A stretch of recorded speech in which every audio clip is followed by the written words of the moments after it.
నా పేరు రాజేష్ నాయక్, లంబాడి హక్కుల పోరాట సమితి తెలంగాణ రాష్ట్ర అధ్యక్షుడు. చలో కొత్తగూడెం ప్రపంచ ఆదివాసీ దినోత్సవం కొత్తగూడెం క్లబ్ 9వ తారీఖు నాడు, ఈ నెల 9వ తారీఖు నాడు పెద్ద ఎత్తున కార్యక్రమం నిర్వహిస్తూ ఉన్నాం. ప్రధాన ఏజెండా భారత రాజ్యాంగంలో ఉన్న 5వ షెడ్యూల్లో 170 యాక్టు గిరిజన రిజర్వేషన్ తొలగించాలని సుప్రీంకోర్టుకి 2000 మంది నాన్ ట్రైబులు పిటిషన్ వేశారు. 2000 మంది. నేను విజ్ఞప్తి చేస్తూ ఉన్న గిరిజనేతలకు, అన్నదమ్ముల్లాగా మనం కలిసి ఉన్నాం.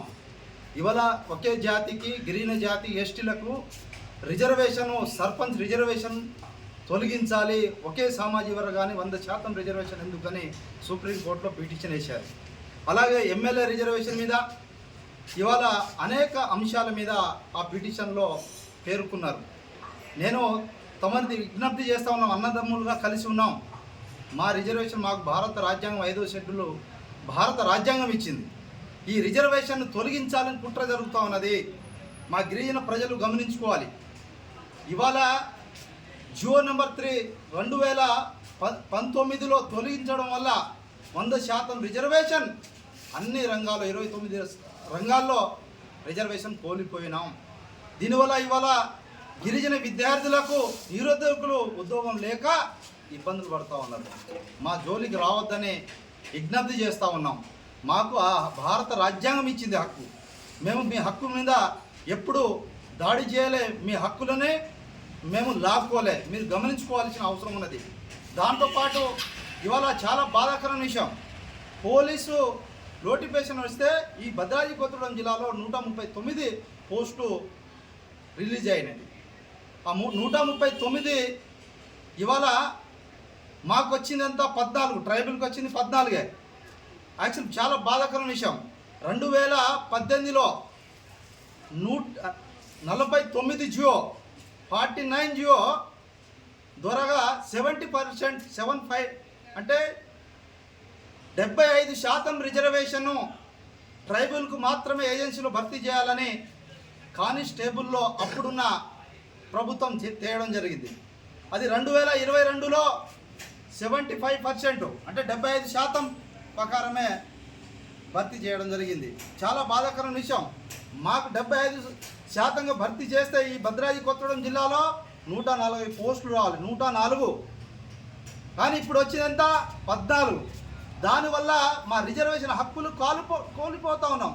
దాంతోపాటు అంగన్వాడీ ఉద్యోగాల్లో కూడా మొన్న నోటిఫికేషన్లో అన్యాయం జరిగింది గిరిజనులకు. ఇవాళ గిరిజన ప్రజలు ఆలోచన చేయాల్సిన అవసరం ఉన్నది. మనం ఏకం కావాలి, గిరిజన తెగలు ఏకం కావాలి. మన హక్కుల కోసం కోయ, గోండు, ఏలుకురా, నాయక్పోట్, పర్దాన్, లంబాడి అంతా కలిసి చేసి మనకు రావాల్సిన 100% రిజర్వేషన్ ట్రైబల్ అడ్వైజర్ కమిటీ ద్వారా రాష్ట్ర ప్రభుత్వంతో అమలు చేయించుకోవడానికి భవిష్యత్ కార్యాచరణ చేయాల్సిన అవసరం ఉన్నది.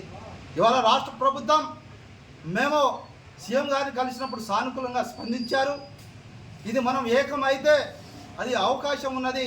ఆ అవకాశాన్ని మనం ఎంచుకోవాల్సిన అవసరము మా గిరిజన ప్రజలకు తెలియపరుస్తూ ఉన్నాం. దాంతోపాటు ఇవాళ ఎంత నష్టం అంటే, ఇవాళ కోయ, గోండు, ఏలుకురా, నాయక్పోట్, పర్దాన్, లంబాడికి ఇవాళ రిజర్వేషన్ లేదు. రాజకీయ రిజర్వేషన్ని తొలగించాలని, 170 తొలగించాలని, సర్పంచ్ రిజర్వేషన్ తొలగించాలని, ఎంపీటీసీ, జెడ్పీటీసీ, ఎమ్మెల్యే రిజర్వేషన్ తొలగించాలని కుట్ర జరిగి 2000 మంది పిటిషన్ సుప్రీంకోర్టులో వేస్తే మన జాతి బిడ్డలు ఎక్కడ ఉన్నారు, మన ప్రజాప్రతినిధులు ఎక్కడ ఉన్నారు, మన మేధావి జాతి ఎక్కడ ఉన్నది, మనం కూడా గమనించుకోవాల్సిన అవసరం ఉన్నది. కావున లంబాడి హక్కుల పోరాట సమితి ఆధ్వర్యంలో పెద్ద ఎత్తున కొత్తగూడెం క్లబ్లో లంబాడి హక్కుల పోరాట సమితి ఇది గిరిజన తెగలను ఏకం చేయడంలో పాత్ర వహిస్తూ ఉన్నది. గిరిజనులు ఏకం కావాల్సిన అవసరం ఉన్నది. దీనివల్ల మనకు రాజకీయ, ఆర్థిక, సామాజిక భవిష్యత్ కార్యాచరణ మీద చర్చ కార్యక్రమం పెడతాం. మన భారత రాజ్యాంగ పరిరక్షణ కోసం పనిచేద్దాం.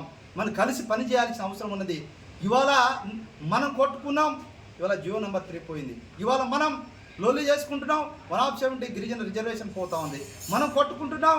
ఇవాళ మనం కార్యదర్శి పోస్ట్, పంచాయతీ కార్యదర్శి కావచ్చు, హెల్త్ కావచ్చు, లేదా పోలీస్ కావచ్చు, టీచర్ కావచ్చు, లేదా రకరకాల 29 శాఖల్లో ఇవాళ నష్టపోయింది మన గిరిజన ప్రజలు. గమనించుకోవాల్సిన పరిస్థితులనే ఆలోచన చేయాలని కూడా మా గిరిజన ఆదివాసీ బిడ్డలకి కోరుతా ఉన్నాం. చలో కొత్తగూడెం కార్యక్రమాన్ని మనం జయప్రదం చేద్దాం. 9వ తారీఖు ప్రపంచ ఆదివాసీ గిరిజన దినోత్సవ సభను ఏర్పాటు చేస్తూ ఉన్నాం. గిరిజన ఎమ్మెల్యేలను కలుస్తూ ఉన్నాం, గిరిజన ప్రజాప్రతినిధులను కలుపుతూ ఉన్నాం, మేధావులను కలుపుతూ ఉన్నాం, విద్యార్థిని కలుపుతూ ఉన్నాం. దానిలో భాగంగా ఇవాళ అన్పరెడ్డి మండల కేంద్రంలో కూడా చలో కొత్తగూడెం పోస్టుని రిలీజ్ చేయడం జరిగింది. జై ఆదివాసీ, జై గిరిజన, జై శివలాల్, జై కొమరం భీమ్.